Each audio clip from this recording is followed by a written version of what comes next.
Buenas tardes, señoras, señoritas, señores estudiantes. La clase de hoy nos corresponde la unidad didáctica 5. Vamos a ver todo lo que contiene esta unidad. Empezamos por analogías. Analogías. ¿Qué es una analogía? ¿No es cierto? Analogía. Una analogía es una semejanza o afinidad de relaciones existentes entre dos pares de palabras.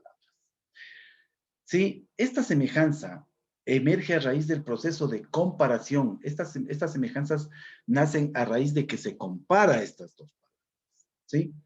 Se consolida considerando los rasgos más importantes y notorios de dichas relaciones. Es decir, en otras palabras, una analogía es una comparación entre dos palabras. Dos palabras que tienen la misma connotación. ¿Sí? Una analogía generalmente está compuesta por un par base que viene a funcionar como premisa o como la palabra más importante, como la palabra que nos da la idea principal, y una palabra par que se llama la análogo, palabra análoga. ¿Sí? Entonces tiene dos partes, la palabra base y la palabra análoga, también llamada par base y par análoga. Ejemplo de una analogía. Calor es a frío, palabra base, pareja base. Calor es a frío.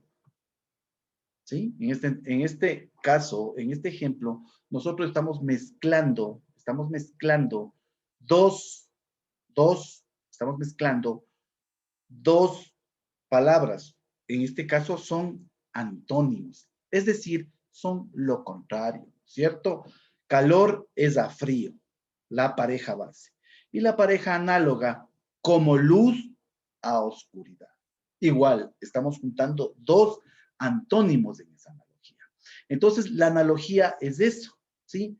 Es una afinidad o una semejanza de relaciones que existen entre dos pares de palabras. No digo entre dos palabras, entre dos pares de palabras.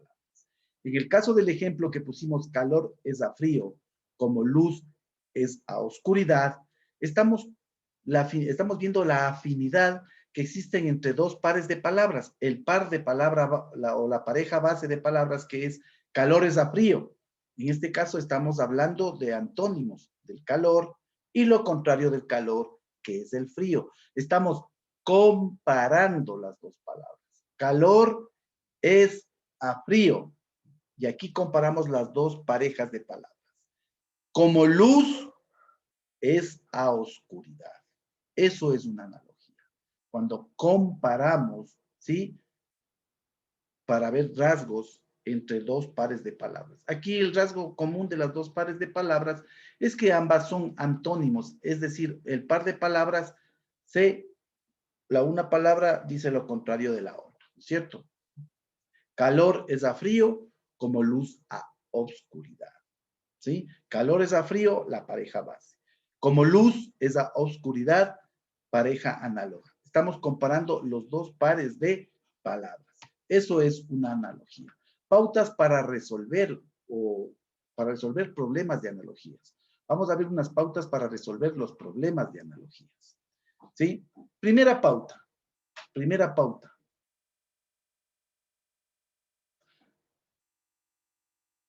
Primera pauta. Primero, nosotros debemos identificar la relación principal del par base. En este caso, en el primer ejemplo que vimos, ya identificamos la relación del par base. Son antónimos. Los antónimos son palabras que se contradicen entre sí. Por ejemplo, de antónimo, día, noche. ¿Sí? Justamente, calor, frío. Bien, mal. Entonces, esos son antónimos. Entonces, primerito, la primera recomendación que tenemos para resolver las analogías es, primerito, identificar la relación principal del par base. ¿Sí? Identificar la relación principal del par base. En el ejemplo anterior ya vimos que la pareja base es una pareja de palabras antónimas. Y la pareja análoga también son antónimos, es decir, que dicen lo contrario. Seguimos. Siguiente punto, siguiente pauta para resolver una analogía. Determinar el orden de los términos. Determinar el orden de los términos. ¿Cómo están ordenados los términos? ¿Sí? En este caso, calor es a frío. Luz a oscuridad. Calor y luz se asemejan, ¿no es cierto? No es lo mismo. No es lo mismo. Calor, luz. Estamos viendo, ¿no es cierto?, cómo están ordenadas las palabras.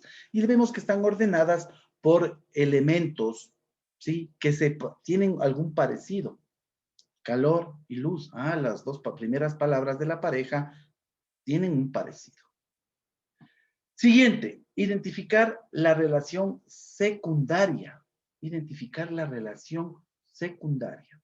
Es decir, en qué se están pareciendo las dos palabras base. Entonces, las dos palabras base se parecen bastante en que ambas me están comentando un antónimo. Me están diciendo lo contrario. O sea, me están aseverando o me están comparando para que yo me dé cuenta de cómo es el calor. Calor es a frío, como luz a oscuridad. Ya, entonces el calor, lo contrario del calor es el frío. Lo contrario de la luz es la oscuridad. ¿Sí? Formular una oración con las palabras de la base de forma coherente y aplicar la misma oración a las demás alternativas. Así es. Y vemos si es que existe una relación coherente. Y vemos que sí existe una relación coherente porque son palabras antónimas, que dicen lo contrario. No dicen lo mismo, dicen lo contrario. ¿Ya? Identificar la alternativa correcta y marcar. Así es. Calor, ¿sí? En el ejemplo. Calor es a frío, como luz es a oscuridad. ¿Ya? Entonces marcamos, ¿no es cierto?, la pareja base. Calor es a frío. Es más fácil de identificar. Seguimos. Luego, ¿sí?, que hemos marcado, ya sabemos cuál es la analogía y podemos tranquilamente deducir. Es más, podemos comprobar jugando con las palabras. Por ejemplo, calor es a frío. Ya se parecen porque ambos están hablando de un estado térmico, de una temperatura, ¿no es cierto? Pero si yo digo luz es a oscuridad, ¿será temperatura? No es temperatura. Me está hablando más bien de elementos propios, ¿sí?, con otra magnitud física, ¿ya? Que es la claridad, la oscuridad. Calor, el frío. Calor y frío tienen una magnitud que son diferentes a medir la luz y la oscuridad. Entonces, ahí decimos que una analogía, el calor va con frío y la luz va con oscuridad porque tienen la misma magnitud o la misma unidad de medida en física. Entonces, razonando todo eso, sacamos como conclusión que la analogía correcta es calor es a frío como luz a oscuridad. Ya no nos queda si jugamos con oraciones, por ejemplo, calor es a luz. ¿Será? Calor es a luz. O sea, el calor, cuando yo enciendo una llama me da calor y me da luz, pero ¿cómo hago?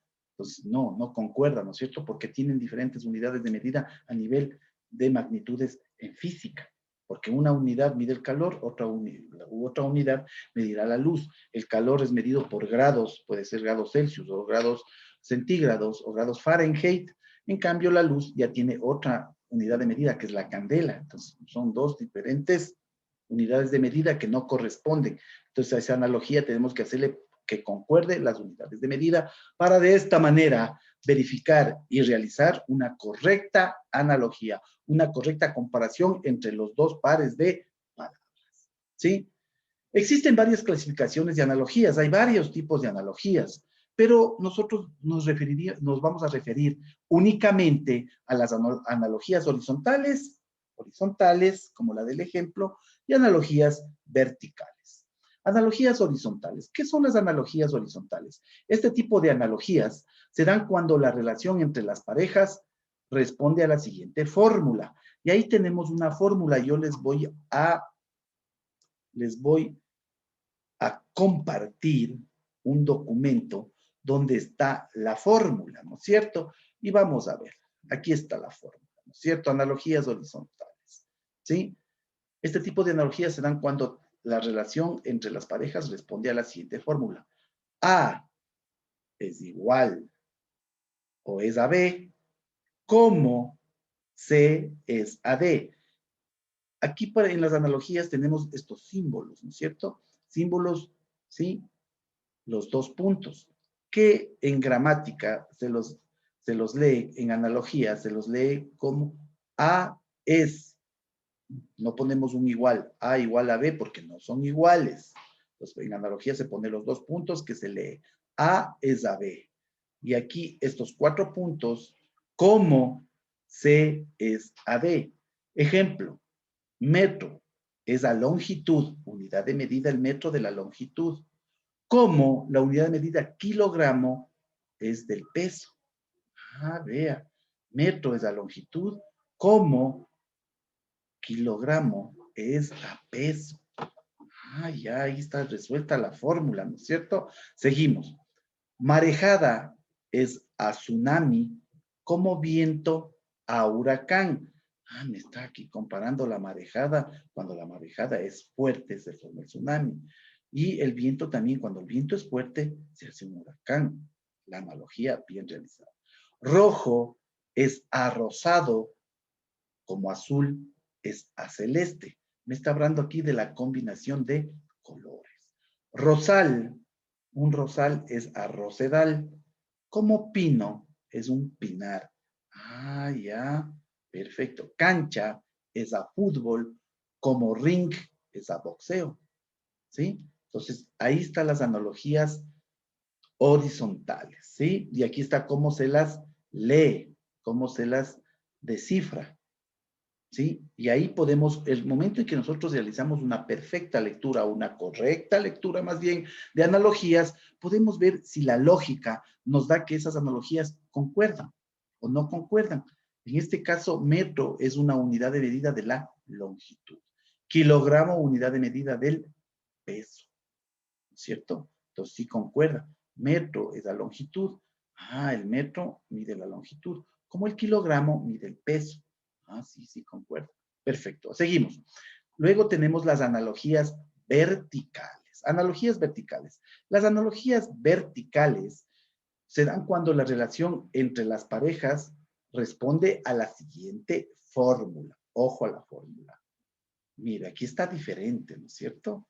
¿Por qué será que le ponemos vertical? Ah, A es a C, como B es a D.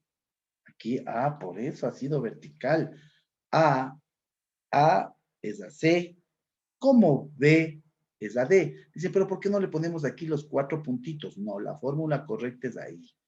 A, por eso está en otra línea. Ahí nos indica que es una analogía vertical, porque está uno encima de otro. No es como la horizontal, que todo es una línea. ¿Sí? Todo es una línea. En cambio aquí, no. Aquí está de manera horizontal. Entonces se lee de la siguiente manera. A es a C, como B es a D. Esa es la correcta manera. Ejemplo. Avión es a tren, caer es a descarrilar. Ah, vea, no, no es Alex. A ver, leámosle como dice, A es a C, avión es a caer, como tren es a descarrilar. Ah, ya, claro, el avión se cae y el tren se descarrila. Ah, ya, entonces aquí me está poniendo 2 medios de transporte y acá me pone 2 consecuencias cuando funcionan mal estos medios de transporte. Entonces, aquí está una analogía vertical. Mucho ojo. No hay lógica, ¿no es cierto? Avión es a tren, como caer es a descarrilar.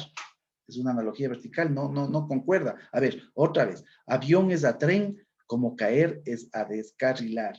No me concuerda. Entonces, la analogía vertical se lee correctamente la A con la C y la B con la D. Entonces, la A con la B, C, ya. Avión es a caer, como tren es a descarrilar. Ah, ya. Ojo. Tortuga es a liebre, como lentitud es la rapidez. No, no le puedo resolver. Claro que la tortuga y la liebre son animales. La lentitud y la rapidez son estados de caminar o de moverse. Pero a ver, no, es una analogía vertical. Entonces aplicamos la fórmula. A es a C, tortuga es a lentitud, como liebre es a rapidez. Perfecto, resuelta la analogía. Entonces tiene sentido, ¿no es cierto? Tiene lógica. Siguiente ejemplo de analogía vertical. Golpe es a sol, como hematoma es a insolación. No queda. Pero apliquemos la fórmula. A es a C. A, B, C. Golpe es a hematoma, como sol es a insolación. Perfecto. Siguiente ejemplo. Cuaderno es a escritura, como vaso es a agua. Ah, sí. Siguiente ejemplo para que ya quede finiquitado las analogías horizontales y verticales. En este caso, las analogías verticales. Comprar es a gastar, como trabajar es a cobrar. Ah, perfecto. Eso es en cuanto a las analogías, ¿no es cierto? Sí, entonces ya hemos visto los dos tipos de analogías. Analogías horizontales y analogías verticales. Mucho ojo, usted cuando esté resolviendo analogías, siempre acuérdese de la fórmula. Analogías horizontales se lee, como su nombre lo dice, de manera horizontal, ¿no? A es a B, como C es a D.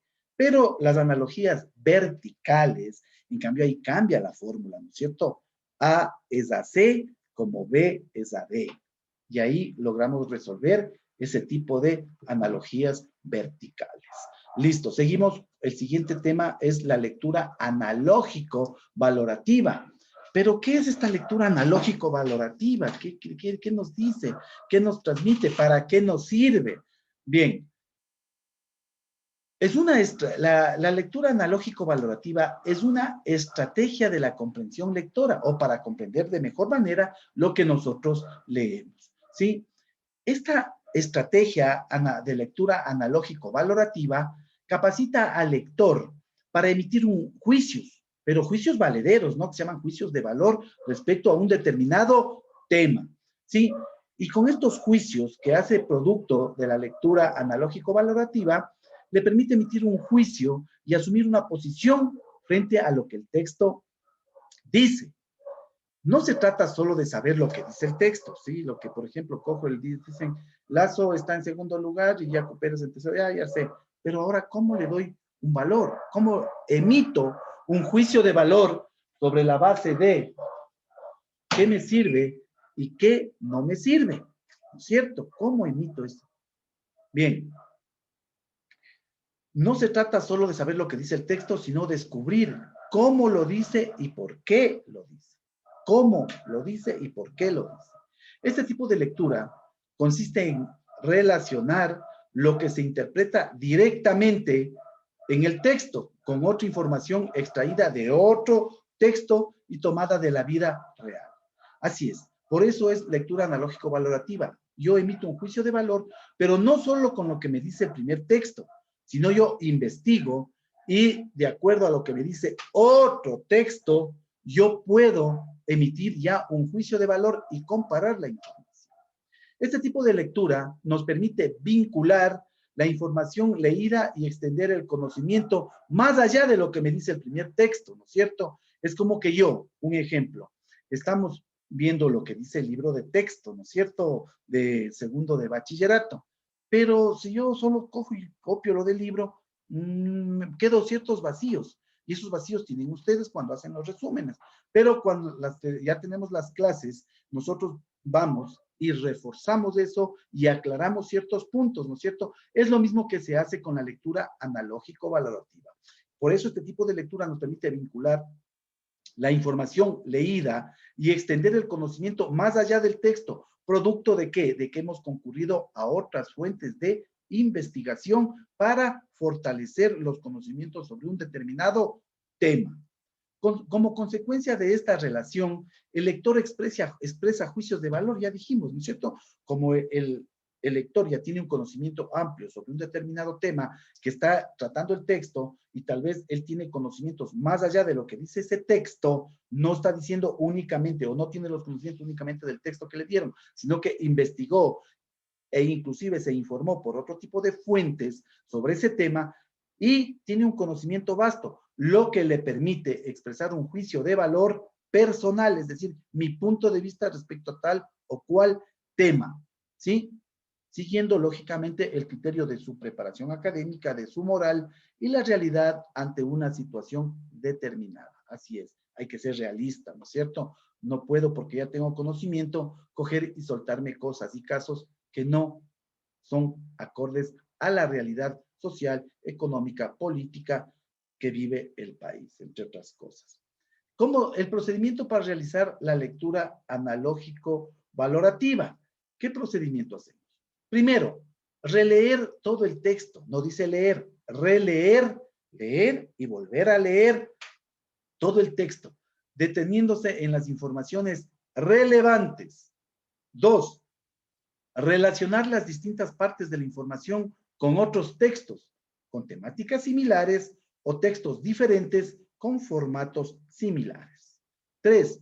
Analizar puntualmente los recursos lingüísticos utilizados en el texto, ¿sí? Es decir, ver cómo está expresado en el texto base o en el texto que yo estoy valorando y con los textos que yo tengo de respaldo o que me están ayudando a comprender mejor ese tema, analizo la lingüística, ¿no? Que está utilizando el determinado texto. Y si veo que es una lingüística técnica, compleja, automáticamente recurriré a un diccionario o, a su vez, a un artículo donde esté de más fácil comprensión, existe un lenguaje más fluido, más claro, más manejable. 4. Formular preguntas que sometan a la crítica, reflexión o valoración del contenido y la forma del texto. ¿Sí? Entonces, el procedimiento, releer, relacionar, analizar y formular. A meditación de ustedes, señoras, señoritas, señores estudiantes, lo que les estoy mandando a realizar los resúmenes, ¿será que usted está aplicando ya este tipo de lectura? ¿Mm? ¿Está usted, cuando ya le mando a realizar las tareas, usted está haciendo una lectura analógico, valorativa? Queda en sus conciencias. Esa es la idea, ¿no es cierto? Que usted no solo se rija a lo que dice el libro de texto, sino que vaya un poquito más allá, consulte algo más allá, que a veces no entiende, pero sin embargo en clase estamos aclarando esas situaciones. Bien, acciones y resultados de la lectura, ¿sí? Valorativa. ¿Cuáles son los resultados? Dimensión de valoración, analogía o crítica del texto. La lectura analógico-valorativa nos permite, ¿sí? Criticar de manera lógica, ¿sí? El texto. Aparte de eso, nos identifica el propósito y la intencionalidad que tiene la persona que escribió el texto o las personas que escribieron el texto.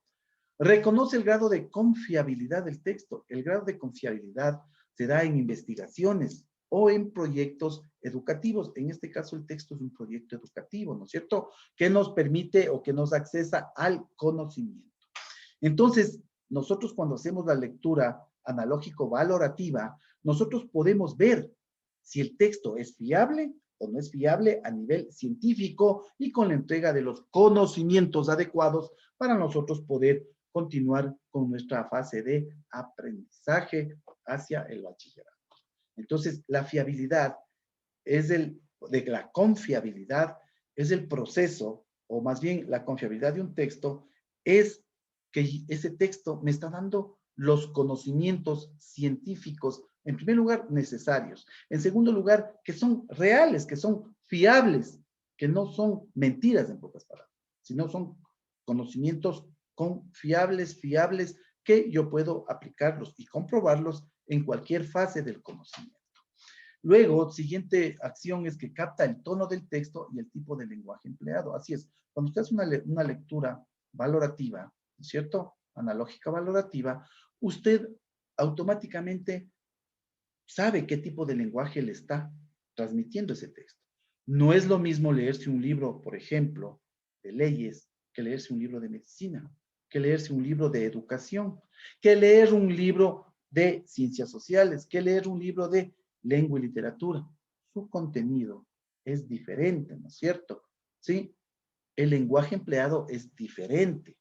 Cada una de sus especialidades o de estas especialidades tiene un lenguaje propio, ¿sí? Que se maneja en el texto. Juzga lo que el texto dice, cómo y por qué lo dice, ¿ya? Cuando estamos leyendo especialmente artículos periodísticos, ¿no es cierto?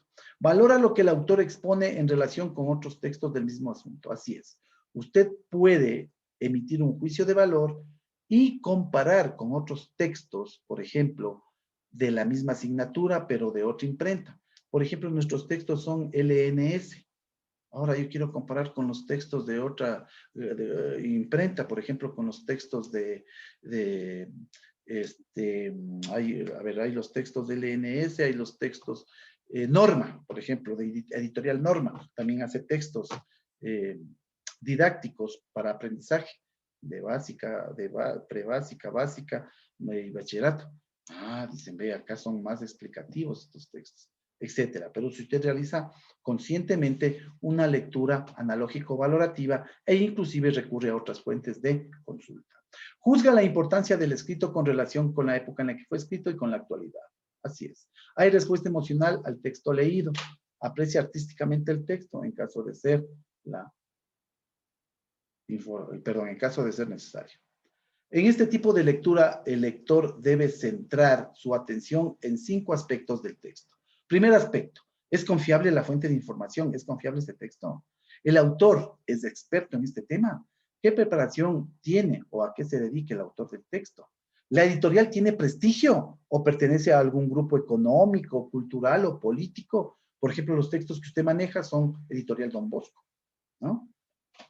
¿De dónde procede la información presentada? ¿De dónde sacaron los contenidos para hacer ese libro? ¿Sí? ¿Cuál es la bibliografía que emplearon para hacer este libro? ¿O solo cogieron y se inventaron? No sé. Bibliografía. 2. Siguiente aspecto que toca verificar. ¿Cómo se presenta el autor? ¿Cómo presenta el autor la información y con qué tendencia? Así es. Presenta de una forma clara, tiene una tendencia, por ejemplo, crítica, tiene una tendencia que se arrima más a lo político, etcétera. Presenta hechos, inferencias u opiniones, así es. El texto presenta hechos, inferencias u opiniones propias, valederas del autor. El autor presenta tendencias objetivas o subjetivas, así es.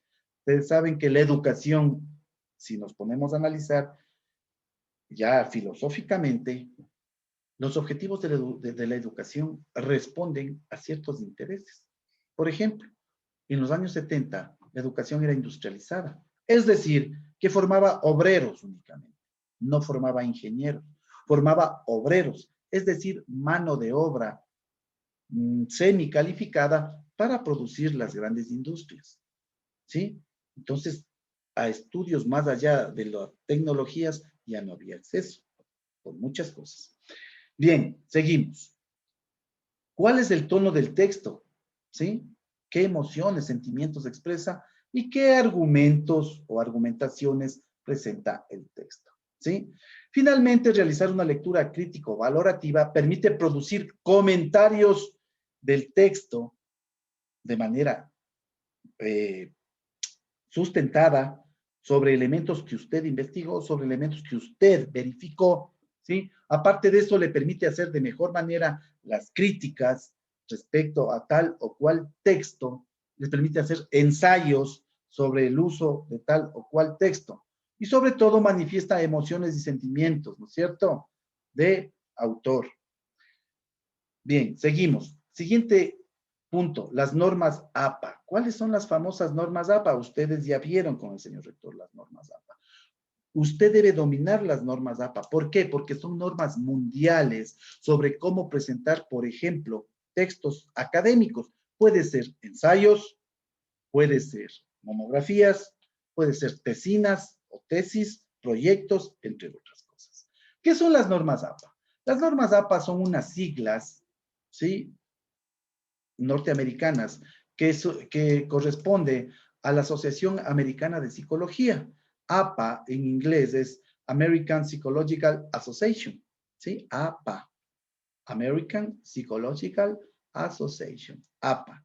Estas normas tienen su origen en el año de 1929, no que son nuevas, nacieron ya en el año de 1929, cuando un grupo de psicólogos, antropólogos y administradores de negocios acordaron establecer un conjunto de estándares. Quisieron estandarizar, ¿sí?, a la hora de codificar varios componentes de la escritura científica, con el fin de mejorar y facilitar la comprensión de la lectura de estos escritos científicos, ¿sí? Las normas APA se enfocan en definir el uso uniforme de los elementos como márgenes y formatos del documento, puntuación y abreviaciones, tamaños de letra en cada uno de los escritos o documentos académicos, construcción de tablas y figuras, citación de referencias. Todo eso, ¿sí?, norma y verifica las normas APA. Las referencias bibliográficas en normas APA. Ahora, en todo proyecto, en todo trabajo académico, es más, le obligan a que usted, estudiante, ¿sí?, lea las normas APA y de acuerdo a eso realice la citación de la bibliografía. Las referencias y bibliografías de acuerdo a las normas APA, ¿sí?, las referencias son fuentes, son expresar o dar a conocer al lector las fuentes que apoyaron mi trabajo académico para sustentar con los diferentes argumentos o los hechos que he mencionado en mi trabajo académico, ¿sí?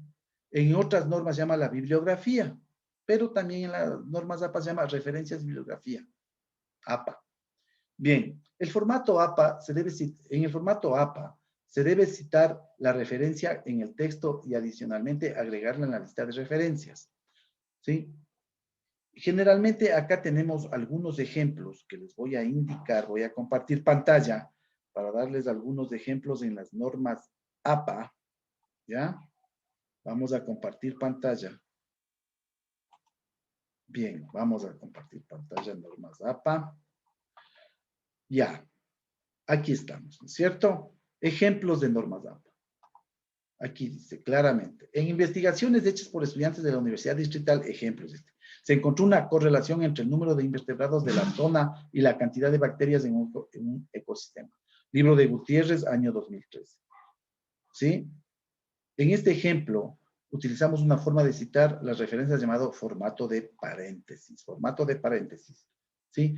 Adicionalmente a este formato de paréntesis, existe un formato básico, el cual se presenta a continuación este ejemplo.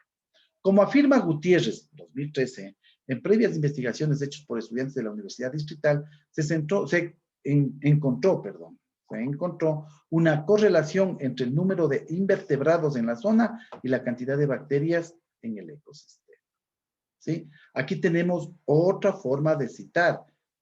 Después de haber citado la referencia del texto, se debe agregar en la lista de referencias en el formato.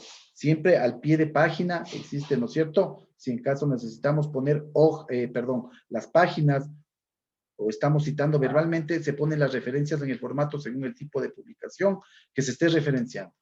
Un ejemplo, Gutiérrez, RM 2013. El libro es el impacto de la sobrepoblación de invertebrados en un ecosistema selvático. Revista Mundo Natural, ¿sí? Edición número 8, páginas de la 73 a la 82. ¿Sí? Esas son las famosas normas APA. Y si desea usted, para que pueda referenciar de mejor manera, lea las normas APA. Ahí inclusive están los márgenes. Los márgenes, cómo usted puede realizar, por ejemplo, 3, 2, 3 arriba, 2 abajo. Pues todo eso está en las normas APA. ¿Qué es lo que hace estas normas APA? Estandarizar cómo deben estar escritos los documentos científicos, académicos, administrativos, médicos, entre otras cosas. Eso nos da las normas APA. Bien, seguimos. El siguiente tema de clase es el informe académico. ¿Qué es el informe académico? Ojo, para el informe académico ya empleo las normas APA. Por ejemplo, para verificar los márgenes. 3 arriba, 3 costado izquierdo, 2 abajo, 2 costado derecho, por ejemplo, ¿no? ¿Qué tipo de letra se usa en los formatos, perdón, en los informes académicos?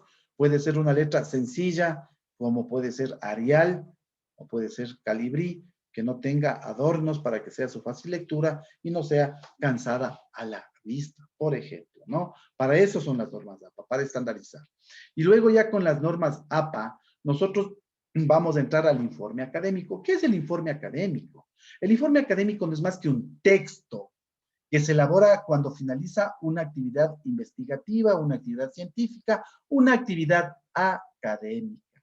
Ahí se realiza un informe, ¿cierto? Es más utilizado en el contexto estudiantil, por eso es un informe académico, más empleado en el contexto estudiantil. Su finalidad de este informe, la finalidad de este informe es valorar los resultados de esa actividad que se ve a cabo, actividad académica, investigativa, científica, entre otras cosas. Atendiendo a su extensión, el tema o el soporte, los informes también pueden ser de varios tipos. Puede ser un informe breve, si es, por ejemplo, realicé una verificación de la germinación de una semilla de maíz. Es un informe de una hoja y media, no es más, informe breve. Pero si yo realicé, por ejemplo, en el ámbito educativo, el impacto de la metodología de aprendizaje activa en el aula, pues ya será un informe grande, ¿no es cierto? Tipo una tesis, un proyecto, ¿sí? Entonces, mucho ojo, ¿sí? Puede ser de carácter formal o de carácter más o menos formal. De carácter formal, por ejemplo, cuando yo hago un proyecto para graduarme y obtener un título profesional, voy a hacer una investigación y un informe académico respecto a la investigación sobre el uso de metodologías interactivas en el aula y su incidencia en los estudiantes secundarios del colegio o de los colegios de Quito. Entonces ya será un informe grande, ¿no es cierto? ¿Sí? Y será una información ya más científico-académica y utilizaré un lenguaje formal para su redacción, porque ese documento, ese informe académico va a ser verificado, va a ser observado por un tribunal calificador, generalmente que ahí están expertos del área, expertos en cada una de las materias que estamos tratando. ¿Sí? Entonces puede, pero si yo hago un informe, por ejemplo, sobre la germinación del grano de maíz en un tiempo de una semana, entonces será una hoja y media, donde emplearé un lenguaje menos formal, ¿cierto? Puede ser un informe escrito, puede ser un informe oral, pero mucho ojo, más empleamos el informe oral, perdón, el informe escrito, porque inclusive si voy a dar un informe oral, yo me sustentaré en un informe escrito, donde yo expresaré, sí, con mis propias palabras, pero sustentado en los puntos relevantes e importantes en un informe escrito. Para hacer nosotros un buen informe y que no sea ambiguo, que no sea de doble comprensión, debemos tomar en cuenta ciertos aspectos, ciertas recomendaciones más. Por ejemplo, ¿de qué trata el informe? Primerito, debo saber qué tema es el que va a tratar el informe, ¿no es cierto? ¿Quién lo escribe? ¿Cuáles son sus conclusiones o recomendaciones? El informe académico ya vamos a ver más luego cómo está estructurado, mucho ojo. ¿Sí? ¿Cuál es su importancia? ¿Qué implicaciones tiene este informe académico? ¿Sí? Que supone un determinado contexto profesional o académico. Es decir, ¿qué nivel de conocimiento tiene un informe académico? ¿Tiene un nivel de conocimiento básico, medio o intermedio? ¿O tiene un conocimiento ya avanzado sobre una determinada temática? Seguimos.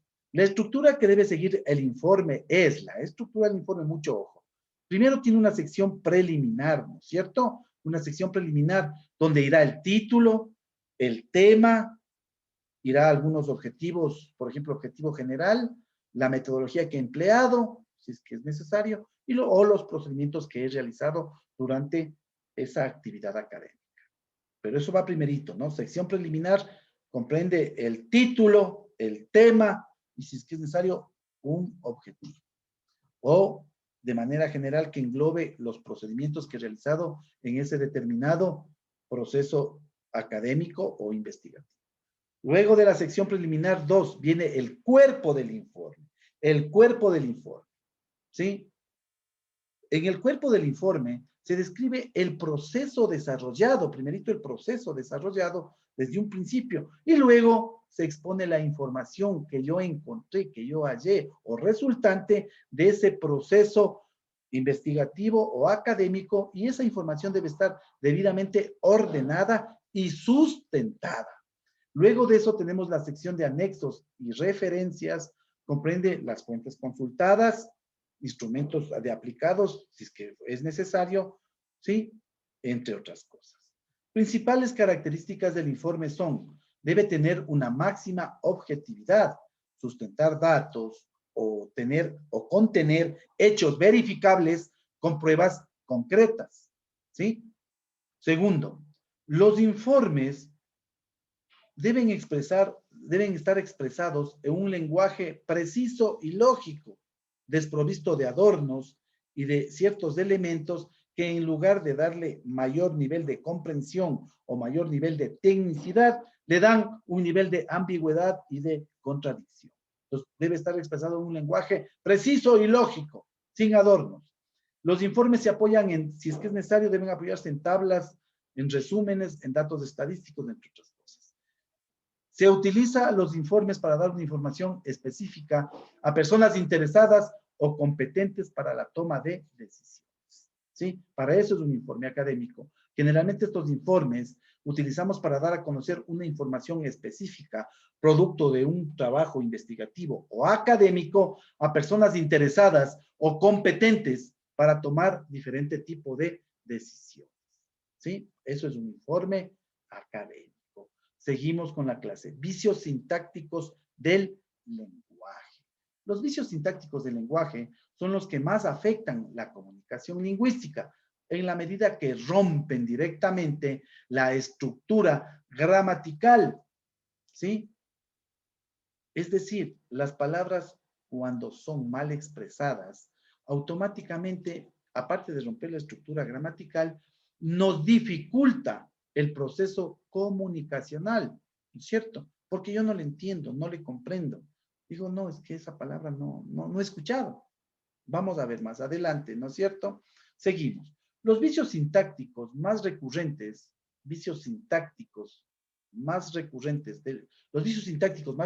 del lenguaje son los siguientes: el solecismo, el pleonasmo, la catacresis, el cosismo y el dequeísmo, entre otros, ¿no? También hay los metaplasmos, que eso ya veremos. Solecismo. ¿Qué es el solecismo? Se denomina solecismo a cualquier error cometido en la sintaxis, es decir, en la manera de construir las oraciones. Cualquier construcción gramatical que vaya en contra de las normas de la sintaxis es denominada solecismo. Ejemplo, voy a compartir una pantalla que creo necesaria para analizar estos vicios sintácticos, ¿no es cierto? ¿Sí? Ya, vamos a analizar los vicios sintácticos, ¿ya? Aquí está, el solecismo, decimos. Se denomina solecismo a cualquier error cometido en la sintaxis, es decir, en la manera de construir las oraciones. Cualquier construcción gramatical que vaya en contra de las normas de la sintaxis es denominada solecismo. Ejemplo de solecismo. Hablo a nombre de. Está incorrecto. La sintaxis correcta es: hablo en nombre de. Véndame las pastillas para la tos. Véndame pastillas para la tos. No traje las llaves. No traje. No traje las llaves. No traje las llaves, porque está en plural. La hallé media perdida. La hallé medio perdida. En el medio, ¿no? En el entorno. Enfrente mío. Enfrente de mí. Él es distinto de mi hermano. Él es distinto a mi hermano. Estaba en el lugar que lo encontré. Estaba en el lugar donde lo encontré. Hicieron fríos intensos este mes. Hizo fríos intensos este mes. Pensé que le habías escrito a todos. Pensé que le habías escrito a todos. Igual, mezclo el singular con el plural. Está mal estructurada la oración. Tiene vicios de sintaxis. Solecismo. Pensé que les habías escrito. Tiene concordancia lógica. ¿cierto? ¿Sí? Listo. Esos son los vicios, ¿no es cierto? Correspondiente al solecismo, vicios sintácticos, el solecismo. Luego tenemos el pleonasmo y la redundancia. Esta figura retórica de construcción, ¿por qué es una figura retórica? Porque a veces es empleada en literatura, especialmente en los poemas. Pero dice, es una figura retórica de construcción que consiste en emplear en la oración uno o más vocablos innecesarios para el sentido completo de la misma, pero con los cuales se añade expresividad a lo dicho. Así es.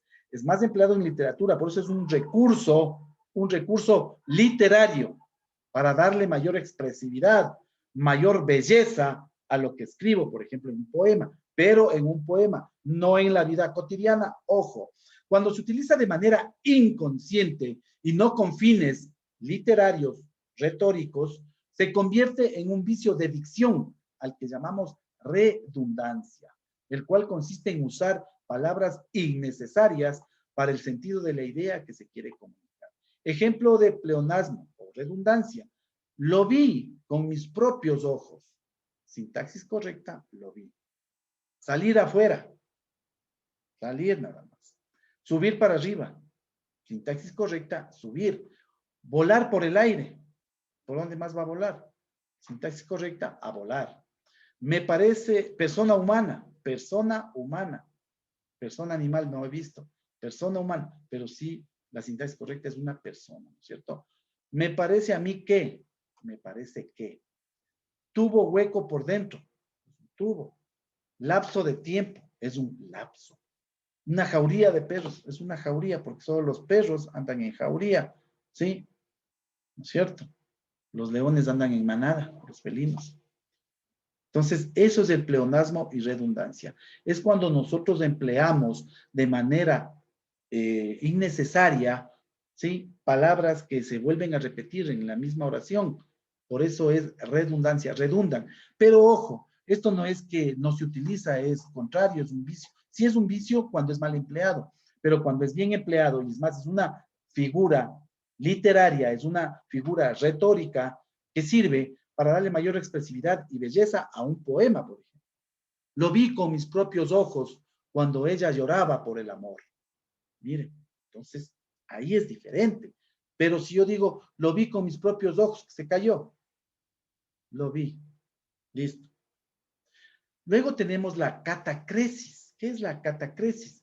La catacresis es un vicio de dicción que sucede cuando se emplea, vicio de dicción, vicio gramatical, sucede cuando se emplea una palabra por otra, que también existe, aunque con significado distinto. Su existencia puede implicar problemas de acentuación diacrítica. Ejemplo de catacresis. Catacresis, vaya hacia la derecha. Se debe utilizar la conjugación del verbo ir, que es con V, ¿no es cierto? Vaya. ¿Sí? Vaya. El verbo ir. Vaya, esto tiene otro significado, tal vez una fruta es la vaya. Siguiente ejemplo, fue a ver una película, a ver, desde el verbo, ¿no es cierto? Que hay algo, a ver.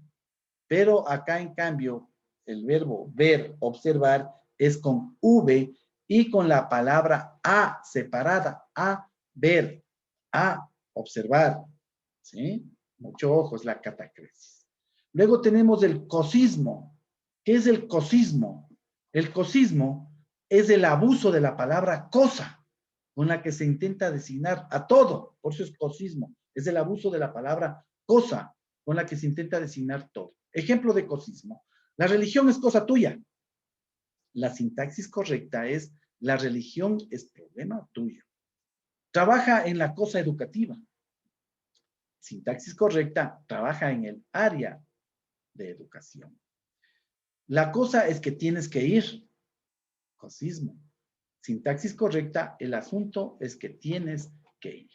Esos son los vicios, señores, señoras y señoritas, ¿sí? Los vicios sintácticos en el lenguaje,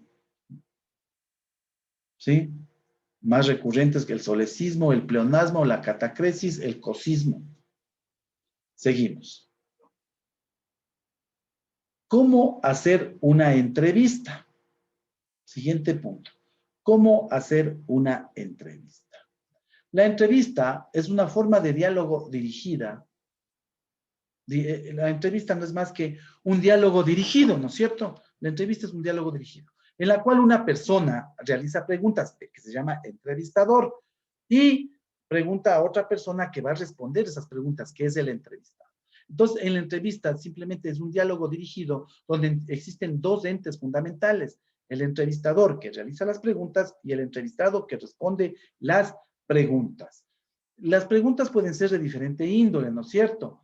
Sí, pueden ser del quehacer político, social, económico, deportivo, y puede también existir la entrevista de trabajo, que le van a preguntar sobre su profesión, sobre su experiencia, ¿sí? Sobre su desarrollo, sobre, por ejemplo, aspectos intrapersonales, cómo es usted con sus compañeros, cómo se lleva cómo trabaja en grupo, ya son interpersonales, entre otras cosas.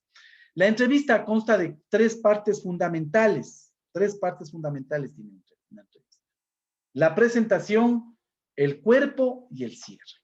¿Qué se encuentra en la presentación de una entrevista? En la presentación encontramos, ¿sí?, donde el entrevistador explica o presenta el tema de manera breve y comparte algunos antecedentes del entrevistado. Esto es en el caso de que se haga una entrevista, por ejemplo, televisada, una entrevista radial, entre otras cosas. ¿Sí? Una entrevista de trabajo, igual, el entrevistador le presentará el tema, le dirá buenos días, buenas tardes, bienvenido a la empresa. Esta es una empresa líder en el área de la educación. Nosotros queremos líderes, o más bien miembros de equipo, que ayuden a liderar el proceso educativo en el Distrito Metropolitano de Quito, etcétera, ¿cierto? Pero si es una presentación, por ejemplo, una presentación de una entrevista política, mira, tenemos aquí en este momento al señor abogado Yacu Pérez, el mismo que está peleando entrar a la segunda vuelta, entre otras cosas. Listo, ¿cierto? La presentación. Y si es una entrevista como un instrumento, ojo, la entrevista también es un instrumento de recolección de información con fines investigativos o académicos. Por ejemplo, cuando le hacen a usted un censo, es una entrevista, ¿sí? Es una entrevista, ¿no es cierto? Entonces, yo voy y le digo, como presentación, le digo, la presente entrevista es para verificar su nivel socioeconómico respecto a la situación actual que vivimos en pandemia. Mire, y comienzo con las preguntas, ¿sí? Entonces, la entrevista tiene varios usos. No solo es la entrevista que vemos en la televisión, la entrevista que vemos en el noticiero, la entrevista de farándula, la entrevista de la radio, no. La entrevista es una estrategia metodológica que me sirve para recolectar información. ¿Qué le puedo utilizar en diferentes ámbitos la entrevista? Sí. Por ejemplo, en el ámbito investigativo, académico, sí puedo emplear la entrevista. Cuando quiero, por ejemplo, recolectar información sobre los niveles de aprendizaje o los niveles del empleo de tal metodología, voy y hablo con los docentes, cómo les ha ido empleando esa metodología, ¿cierto? Y formulo las preguntas. Igual constará de tres partes. Una presentación donde le diré, buenos días, señor docente, ¿cómo está? Sabe que yo soy el supervisor regional educativo de la Dirección Distrital de Educación y vengo a verificar respecto a cómo está impactando la educación virtual en época de pandemia. Y tengo ya le he dado mi presentación. Luego viene el cuerpo. En el cuerpo el entrevistador realiza preguntas breves y claras al entrevistado. No preguntas ambiguas que no sepa qué responder, porque caso contrario la información que me va a dar es muy vaga, igual no me va a servir. Entonces el cuerpo en sí ya son las preguntas que realiza el entrevistador al entrevistado. Preguntas breves, claras y concisas. ¿Sí? Cuerpo. Y luego vendrá el cierre. El cierre se realiza un resumen de lo hablado y se pueden agregar comentarios personales. Ese puede ser el cierre en una entrevista televisiva, en una entrevista radial, en una entrevista periodística. Pero si yo hago una entrevista a nivel científico para recolectar información, yo le haré como cierre, muchas gracias, su información es muy valedera y muy pronto usted va a ver plasmado en un libro tal estas investigaciones de campo que estamos realizando y esta recolección de información. Punto. El cierre. ¿Listo? Entonces la entrevista consta de tres partes: presentación, ¿sí? Que presenta brevemente el tema el entrevistador, el cuerpo, que están las preguntas propiamente dicho, y el cierre, que puede ser una síntesis de todo lo que hemos visto y agradecer al entrevistado. Listo. Son los 3 puntos que yo veo en la entrevista. Aspectos a tomar en cuenta al realizar una entrevista. ¿Sí? Para producir una entrevista, en primer lugar, se debe escoger al o los personajes para entrevistarlos, que pueden ser personajes del ámbito político, deportivo, musical, ¿sí? Del cine, del arte, de la ciencia, de la tecnología, entre otras cosas. Es de acuerdo a la necesidad de que yo requiera recolectar tal o cual información, ¿cierto? Luego se debe, dentro de la producción, previamente se debe elaborar una pauta, las preguntas, ¿no es cierto? Luego, en producción, se debe reunir los materiales necesarios para una presentación óptima de la entrevista. Es decir, elaboro mi entrevista, si es que voy a hacer en calle, o ya la elaboro con gráficos, con fotos, si es que va a ser una entrevista televisiva, radial, entre otras cosas. Luego viene la realización. En este punto, ¿sí? Es donde el entrevistador debe guiar la entrevista, ¿sí? Tomando en cuenta 3 partes de la misma. El entrevistador debe mostrarse seguro de lo que habla, mediante el uso de preguntas breves, claras, precisas y certeras. ¿Sí? No estás ahí, verás que yo pienso, yo nada. Preguntas claras, precisas, concisas, certeras, para que el entrevistador pueda responderlas de manera inmediata y con la veracidad del caso. El entrevistador debe mostrarse seguro de lo que habla, mediante el uso de preguntas breves y certeras. El entrevistado debe cumplir lo acordado. Para ello debe haber investigado a su personaje, cómo piensa, cómo y en qué trabaja, cuáles son sus gustos, entre otras cosas, excepto investigar su vida personal, ¿no? La entrevista puede ser grabada con el objetivo de analizar el tipo de lenguaje que se utilizó, tanto el entrevistador como el personaje entrevistado. O puede ser, vuelvo y repito, también porque la entrevista es una técnica de recolección de información que se utiliza también en la investigación científica. O puede ser también la entrevista grabada a nivel, si es que es en televisión, audio y video. O puede ser una entrevista grabada solamente de audio, ¿cierto? ¿Qué opina usted? ¿Cómo hacen las entrevistas deportivas, periodísticas, etcétera? Listo. Hasta ahí está claro lo que es la entrevista. Preguntas, por favor, ya sabe, me envía a mi chat personal. Luego vamos a ver las variedades lingüísticas diafásicas, ¿cierto? Diafásicas. ¿Qué son las variedades lingüísticas diafásicas? Bien, esto le vamos a dejar para ver la próxima clase. Está muy extensa esta clase. La próxima clase le vemos o terminamos esto con las... Terminamos la próxima clase, comenzamos con variedades lingüísticas diafásicas y luego vemos lo que es referente a literatura que nos corresponde esta semana, la narrativa, la nueva narrativa hispanoamericana, la nueva narrativa ecuatoriana. Señoras, señoritas y señores, les recomiendo, hagan los deberes y las tareas completas, por favor, ¿sí? Hagan las tareas completas para usted ya tenga un conocimiento breve sobre lo que tratamos en clase. La idea es que usted, estudiante, vaya formulando sus necesidades educativas, es decir, sus preguntas, sus dudas, y en clase yo les aclaro. Caso contrario de que no se sustente o no se pueda sustentar sus preguntas, me escribe a mi chat o a mi WhatsApp, que está en la matriz de evaluación, en la matriz de planificación, perdón, en la matriz de planificación está el correo y está mi teléfono. Me escribe cualquier duda y aclaramos las dudas o necesidades. Una buena tarde, un buen feriado. Cuídense, que pasen muy bien.